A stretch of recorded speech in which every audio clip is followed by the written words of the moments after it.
Have you ever wondered why some people seem unshakable in the face of adversity, while others fall apart over the slightest discomfort? It's not luck, nor brute strength, not even experience. The answer, as Carl Jung would say, lies in the invisible world we all carry within. Because we don't live life as it is, we live it as we are. Every thought, every emotion you carry, is a lens through which you interpret your reality.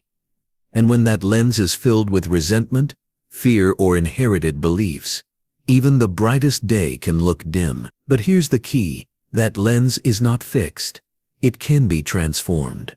Your outer world changes when you clean the inner lens through which you observe it. Jung called it the individuation process, the journey toward your most authentic self. That part of you that doesn't get dragged down by emotional storms, but instead observes, learns, and grows from within. This isn't a philosophy to read and forget. It's a way of living, a powerful spiritual practice that can free you from everything that weighs you down. Imagine walking through life untouched by external chaos. What would that feel like? How much energy would you recover if you no longer reacted with fear, anger, or anxiety? Today you'll discover the spiritual secret that turns this possibility into a concrete reality. But first you must be willing to look where few dare to go. Within, the world you see isn't objective. It's a mirror of your interior. And if you master what happens inside, nothing outside can touch you. Every emotion you repress, every thought you ignore becomes an energy you unconsciously project outward. Jung said, "Until you make the unconscious conscious, it will direct your life and you will call it fate." He wasn't referring to a fixed fate, but to one you are shaping moment by moment, without even realizing it. Think about it. How many times have you felt fear before starting something new? That fear doesn't come from the present. It comes from an unconscious story still living in you. Maybe someone once made you feel like you weren't enough, and that feeling still whispers through your days. But that shadow, far from being your enemy, is a guide, a sign that something needs to be seen, healed, transformed. Most of us were raised to fear our emotion. We were told sadness is weakness, anger is unacceptable, fear is shameful. But what we repress doesn't vanish. It strengthens. Like pressure in a sealed container, it grows until it explodes. What if instead of running, you paused and listened? When you allow emotion to exist without judgment or resistance, something magical happens. It loses its grip, and in that quiet space, its message begins to reveal itself. Before we continue, pause and gift yourself this moment of awareness. Like this video, subscribe and turn on notifications. What's coming next has the power to free you from everything that has held you back. We're not here for shallow self-help.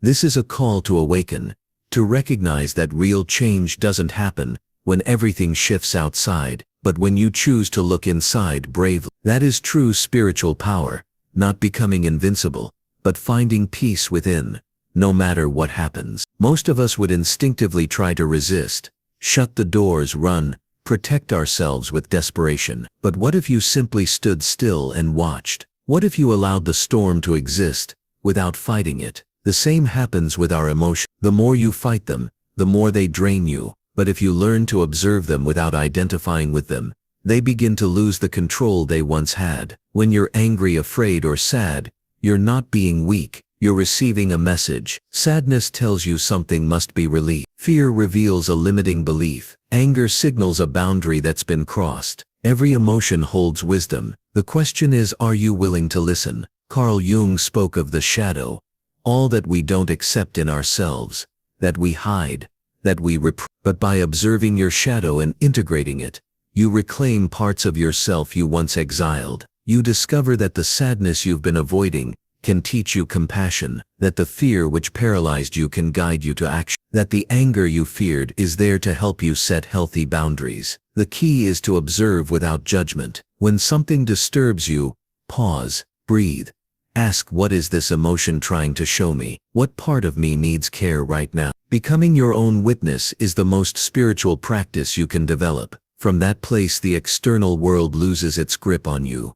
You are more than your thoughts, more than your emotions. You are the space in which all of this occurs. And when you realize that, What happens outside no longer defines what you feel inside. Carl Jung called it the silent observer, that part of you that doesn't get caught in chaos or emotion. It's like a lighthouse in the middle of a storm, steady, unwavering, able to see without being swept away. When you access that state of consciousness, criticism loses its sting, offense doesn't reach you, and challenges become chances to grow. But this doesn't happen by accident. It's something you cultivate, and you cultivate it here, in the present, not in the past, where regrets live, not in the future filled with fears. Real power exists only in the now, and from this now, you can begin to transform everything. Imagine how much energy you'd regain if you stopped reacting automatically and started responding consciously. Remember that heavy stone we talked about, the one you've been carrying,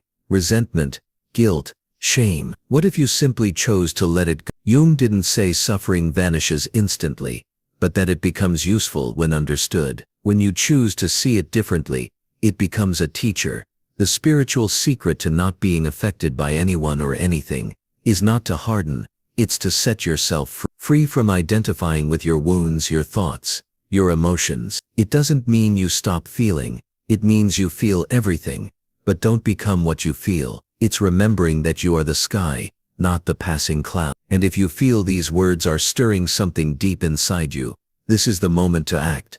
Like this video, subscribe to the channel, and share this message with someone who needs it. You never know who you might help awaken. The path isn't to avoid pain, it's to walk with it, without letting it define you. It's looking fear in the eye and saying, I see you, but I don't belong to you. What once paralyzed you now pushes you forward. But to reach this point you must develop a rarely valued skill in this age of urgency. Conscious pause. Next time a strong emotion rises within you, don't rush, don't react, just breathe. Close your eyes and visualize that emotion as a wave in the sea. Watch how it rises, builds intensity, and then fades. That wave is not you, it simply passes through you. Every time you do this, you're training your mind to see from a new perspective. You're activating the space between stimulus and response, the space where freedom lives, where you choose how to act. And in that choice you free yourself from the automatic mode. You begin to live consciously. You know what else happens when you become friends with your emotion. You start truly knowing yourself. No more masks, no more forcing your image outward. You become transparent, and from there your relationships change. Your energy shifts, even your health improves.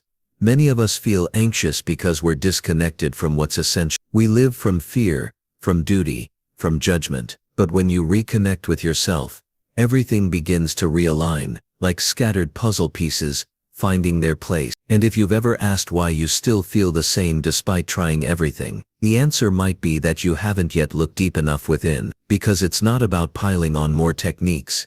It's about cultivating presence, and presence begins here, now. With this choice, every unprocessed emotion becomes an untold story, and every untold story repeats itself, disguised as situations, relationships or decisions that seem to appear out of nowhere. But it's not the world conspiring against you, it's your unconscious asking to be heard. Maybe you grew up hearing things like life is hard, love hurts, you can't trust anyone, and without knowing it, those phrases became the soundtrack of your life. What's curious is that many of these ideas aren't even yours, they're inherited, yet you repeat them because no one taught you how to question them. Today is the time to break that cycle. Ask yourself, where does this belief come from? Is it really mine? Does it still serve me? When you begin questioning your inner narrative, something powerful is released. You're no longer a character stuck in an old script. You become the author.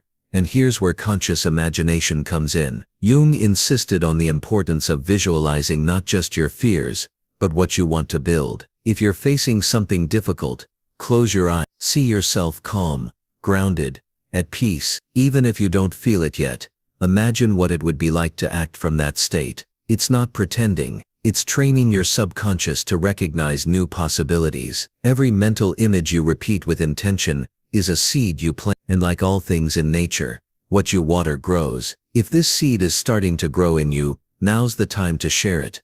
Comment below which part of this message resonated with you. Your experience might inspire someone else who's also ready to transform. Healing isn't a private act, it's an echo that multiplies. When you change, everything around you starts to shift too. Imagine your life as a river. Sometimes it flows gently, other times it rushes with force, but it always continues on. So even when you feel stuck, there's something in you that keeps seeking the light. The problem is that many times we resist the flow. We want to control every turn, every stone, every waterfall, and in doing so we exhaust ourselves. True spiritual strength doesn't lie in control but in conscious surrender, in releasing the need to have all the answers and learning to trust your ability to respond wisely in each moment.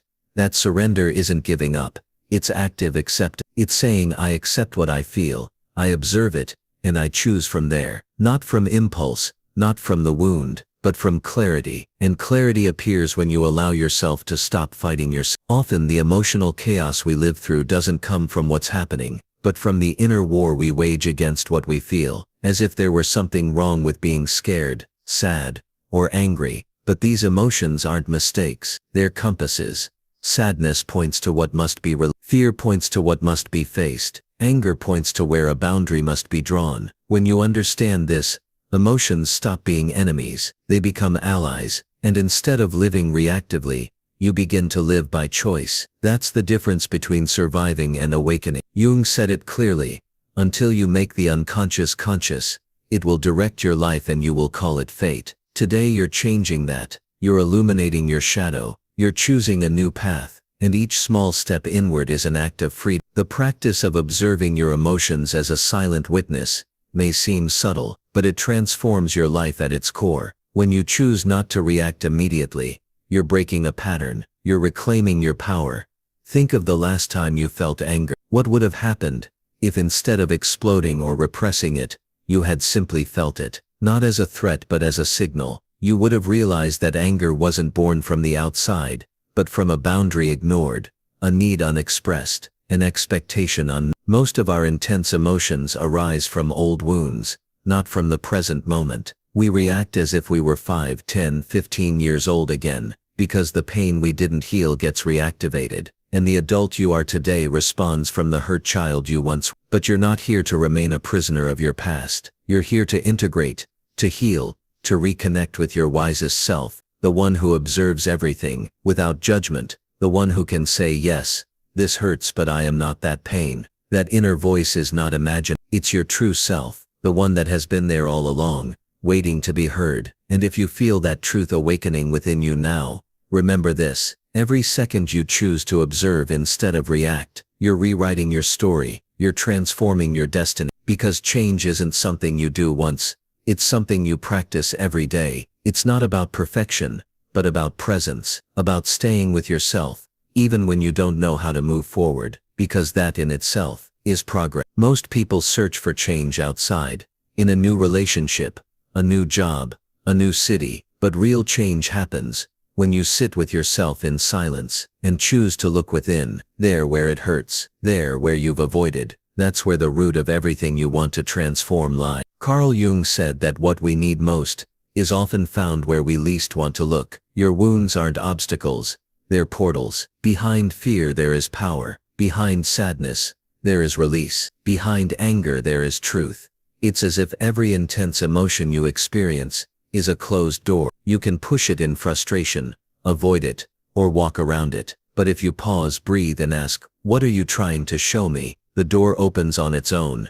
One of the most powerful exercises is inner dialogue. When you feel a strong emotion, imagine it sitting in front of you. Give it a face, a voice. Listen to it. Ask what it needs. More often than not, it just wants to be acknowledged. And when you do that, you become your own healer. You no longer need to run. You no longer need to save yourself from yourself. You need to stay, to show up for you, to say I'm here, I'm not going anywhere. That's the root of inner power. Most of us expect others to give us what we haven't given ourselves. Validation, affection, understanding. But when you learn to offer that to yourself, you stop depending on the world emotion. And paradoxically, your relationships improve, because only when you don't need, can you truly love. Think for a moment about how you speak to yourself when no one else is around. Do you treat yourself with compassion or with judgment, with confidence or with doubt? Jung believed our internal dialogue quietly shapes our reality. It's like an underground current influencing our decisions,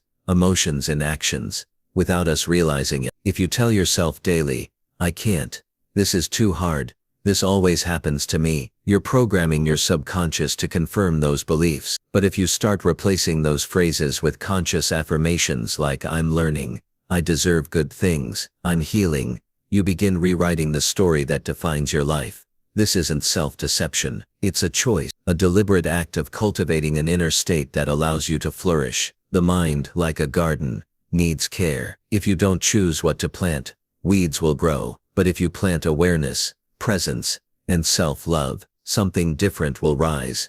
Every word you repeat is a seed. So what are you planting today? Try this exercise for 1 week. Each morning, speak 3 positive affirmations aloud. It doesn't matter if they don't feel true at first. What matters is repetition. You're retraining your mind to work with you, instead of against you. Transforming your inner world doesn't require rituals. It requires small decisions, sustained with love, day after day. Sometimes the greatest act of transformation is not doing something, but stopping what's no longer serving you. Stop pushing yourself so hard. Stop comparing. Stop carrying guilt that was never yours to hold. Emotional rest is also a form of healing, and Jung knew the psyche needs space to process, to understand, to realign. The problem is, we live in a world that worships productivity, but neglects the soul. We were taught our worth comes from what we do, not who we are. And that's a dangerous lie, because when you never pause, you lose yourself. When you don't breathe, you disconnect.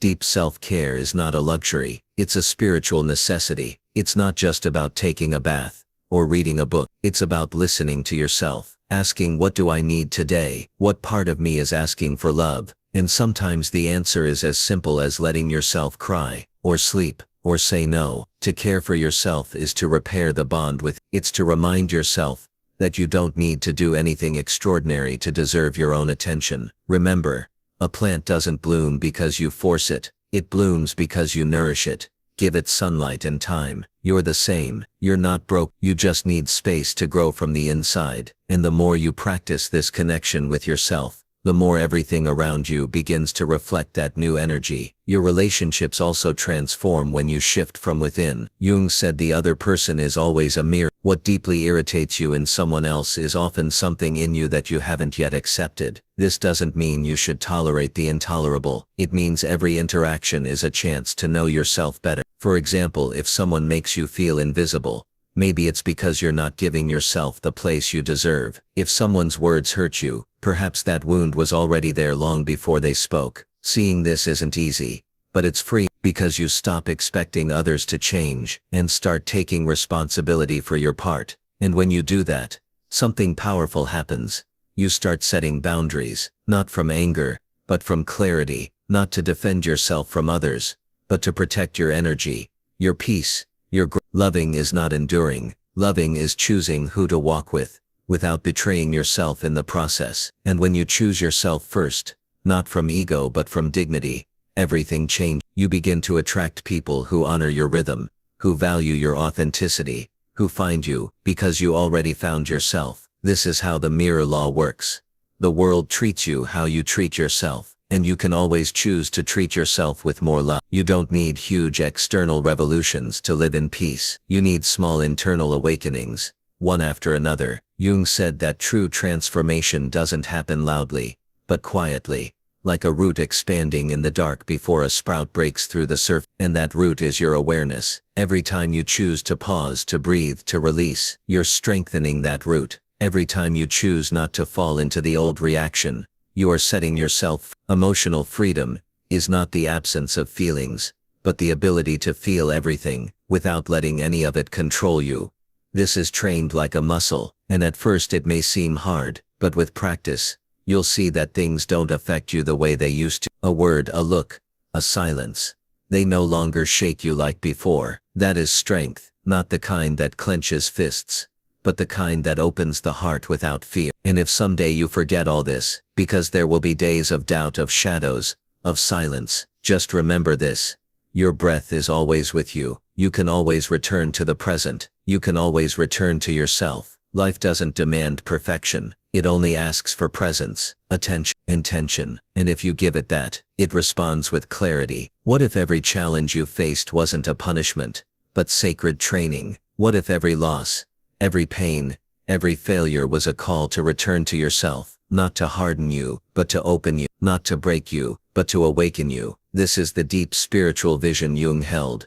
The soul speaks through crisis. When everything falls apart, it's because something more authentic wants to emerge. Don't fight that. Listen, observe, cooperate with what life is trying to teach. Many times we believe we're moving backward, when in truth we're gathering momentum. And when it feels like you're losing everything, maybe what you're really losing is what you no longer need.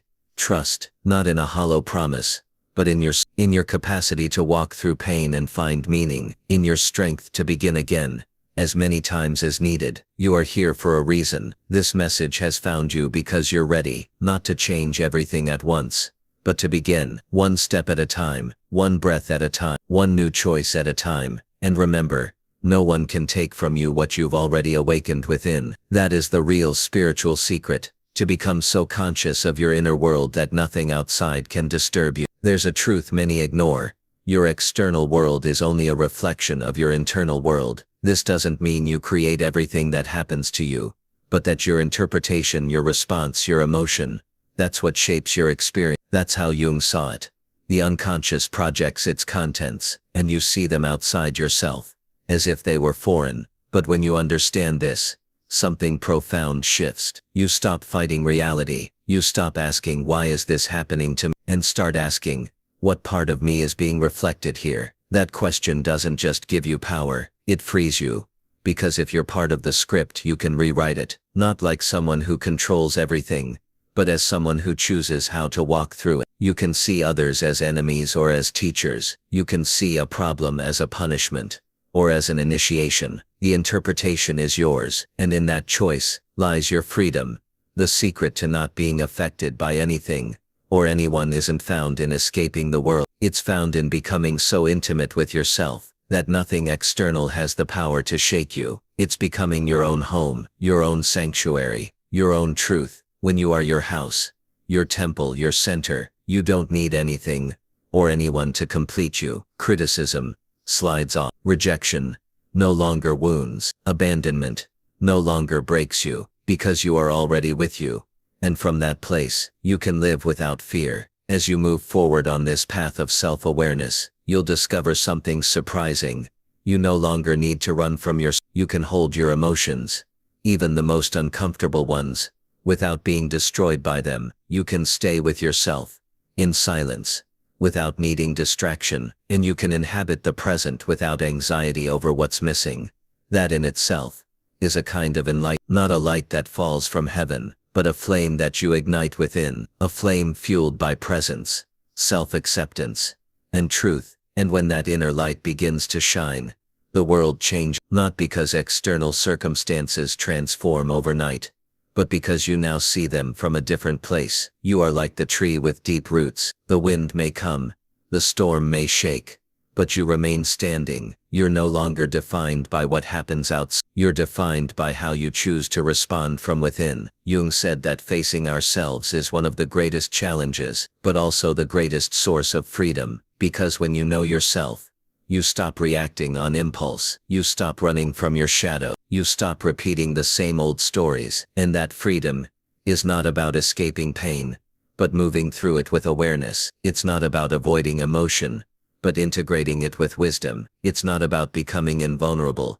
It's about being unshakable from the So if today you feel something inside you has shifted, don't ignore it. Honor that feeling. Make space for it, because that is your soul reminding you of what you've always been: whole, worthy, and deeply capable of holding yourself without needing anything from the outside. When you begin to dwell in yourself with love, everything changes. Your thoughts are no longer enemies to fear. Your emotions are no longer obstacles to eliminate. They become parts of you that were simply waiting to be. This is what Jung called integration, the process of reclaiming what we had fragmented, because for years you were taught to divide yourself, to show only your strong face, to hide your pain, to deny your doubt. But every part of you that you rejected never disappeared.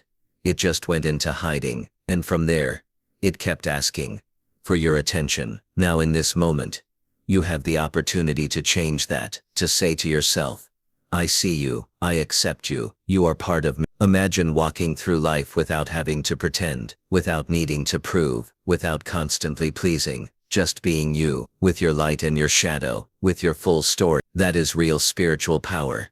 Not a flawless perfection, but a humanity that sees itself, embraces itself, and honors itself. And when you live from there, the world starts to reflect that new state. More authentic people show up. Aligned opportunities appear. Life no longer feels like a burden, but a dance. You are here to dance with life, not to dominate it, not to fear it, to move with it, in synchronicity. And every time you choose inner honesty over external appearances, you take a step toward that sacred dance. Imagine every day was a blank page, and you the only one holding the pen. You can keep writing the same story, one of fear, guilt, and resistance, or you can begin to tell something new, something lighter, more yours, more real. The past may have left scars, but it's not written in stone. It's just a reference, not a sentence. Jung said the future depends on how much we manage to make the unconscious conscious, and each moment of clarity, each instant of presence, each emotion embraced, is a seed of transformation. This is real spirituality, not a promise of perfection,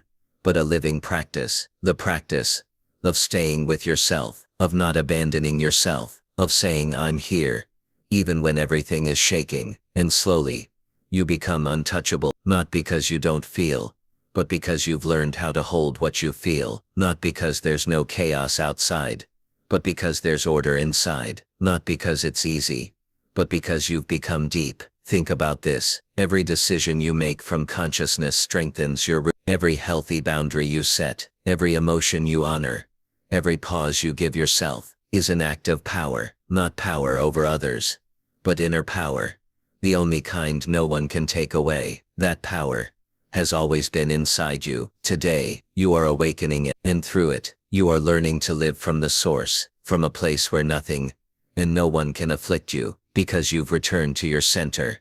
And from there, everything looks different. What impacts you the most isn't what happens to you, it's what you do with what happens. You can allow a situation to break you, or let it shape you, not because you have to be strong all the time, but because you no longer fear your vulnerability. Jung understood that there's no awakening without shadow, no transformation without walking through the uncomfortable. And that's something people rarely say. Pain has a purpose. When you look at it with an open heart, every fall contains the seed of a revelation. That's why it's not about eliminating difficult emotions. It's about creating a safe space within, to feel them without being destroyed by them. A space where you can cry without guilt, doubt without losing yourself, get angry without betraying yourself, and love without forgetting yourself. This is real spirituality, a radical practice of presence, to stay with yourself when everything trembles, to remember that even in the emotional night, you're still the same luminous being. The difference now is, you can see yourself. No masks, no filters, just you,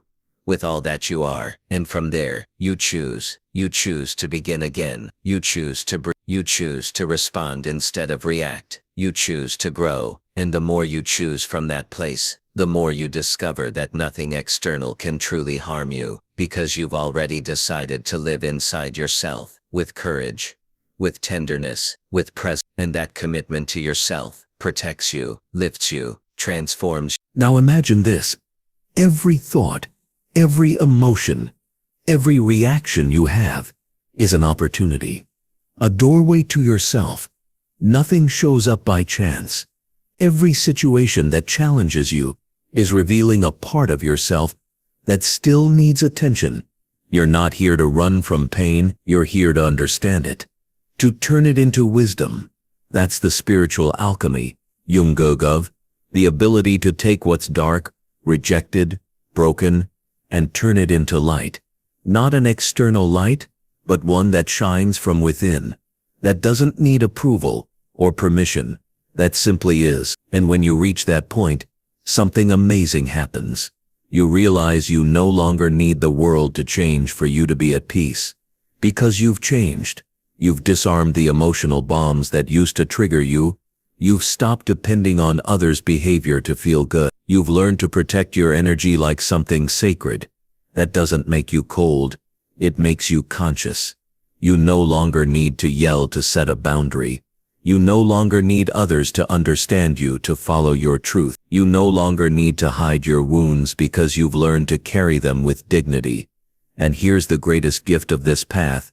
When you heal, you help heal the world. Because every person who becomes a space of calm radiates that peace. Each one who stops reacting unconsciously breaks a chain of ancestral pain. You're doing that by looking within, by staying with yourself, by choosing yourself. You're doing more than you imagine. And now that you've walked this journey into your inner world, let me remind you of something essential. This doesn't end here, it's just beginning. Because awakening isn't a destination, it's a way of living, a daily choice to return to yourself, to be with yourself, to inhabit yourself with respect, love, and truth. There will be days when everything feels clear, and others when the fog returns to cover your mind. Don't judge yourself for it. The fog is part of the path too. What matters now is that you know something in you never fades, that even in the darkness, you can return to your center. Breathe, feel, remember who you are. Carl Jung said, "He who looks outside dreams. He who looks inside awakens." You've begun to look inside. You've lit the flame. And even if the world screams, you can hold silence within. Even if others don't understand, you can understand yourself. Even if chaos returns, you can remain in peace. Because the true spiritual secret to never being afflicted by anything or anyone isn't found in what happens outside. It's in the deep commitment to love yourself, to observe yourself, and to choose yourself, even in the middle of the storm. Now every step you take, every word you speak, every emotion you feel becomes part of that sacred dance between your soul and life. You're no longer a victim of what occurs. You're the creator of how you live it. You are the calm, you are the center, you are the light, and nothing and no one can take that from you.